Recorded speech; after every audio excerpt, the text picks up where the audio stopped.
Mayor, ano po ang cure dito? Bagamat ako po nararamdaman ko rin po ang pagod ninyo dito, no? And some people are really becoming so not only basically cynical but helpless and hopeless. Paano kaya ito, Mayor? Can you inspire us? Ah, Mayor, nakakapagod na po ito, Mayor. Ano pong inyong masasabi po sa amin? Alam niyo, Sir Ted, talagang nakakapagod ho. Talaga ho kung sino yung nagsasalita, kami po ang palalabasin na korap po kami. Ay dito nga ako sa Baguio, halos sabihin na lang ko na pag-aari ko na lahat ng mga buildings dito at lahat ng negosyo rito sa Baguio. Lahat ng lupain ho rito sa Baguio, halos sabihin na lang na pag-aari ko na ito lahat. Ganun ho katindi yung paninira ho sa akin dito ngayon.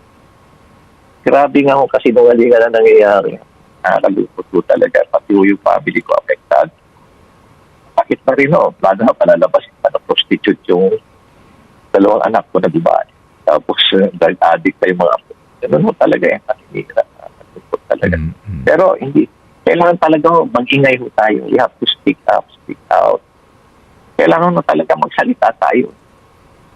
Kailangan,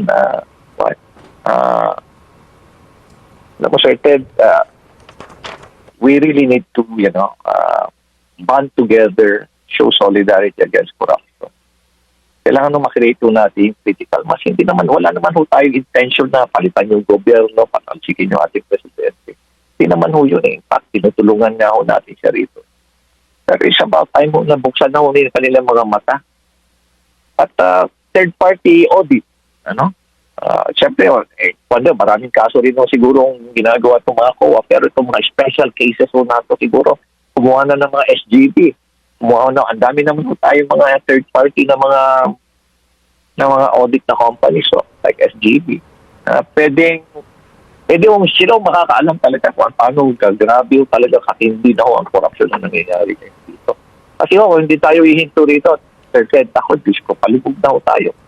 Isipin nyo, yung babayaran natin ngayong taon na to, na from DIGAA, 877 billion ang ipabayad lang natin sa debt interest. Taon-taon nagdagdag tayo. This year, ang projected na utang natin is 17.38 billion pesos. Habang noong 2016, ang utang lang natin 5.9 trillion pesos. Accumulated for more than 40 years.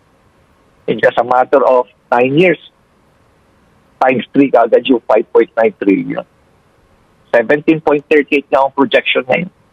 Itong taon na patataas pa ho yan. I believe baka umabot pa ho yan ng 18 billion ay 18 trillion.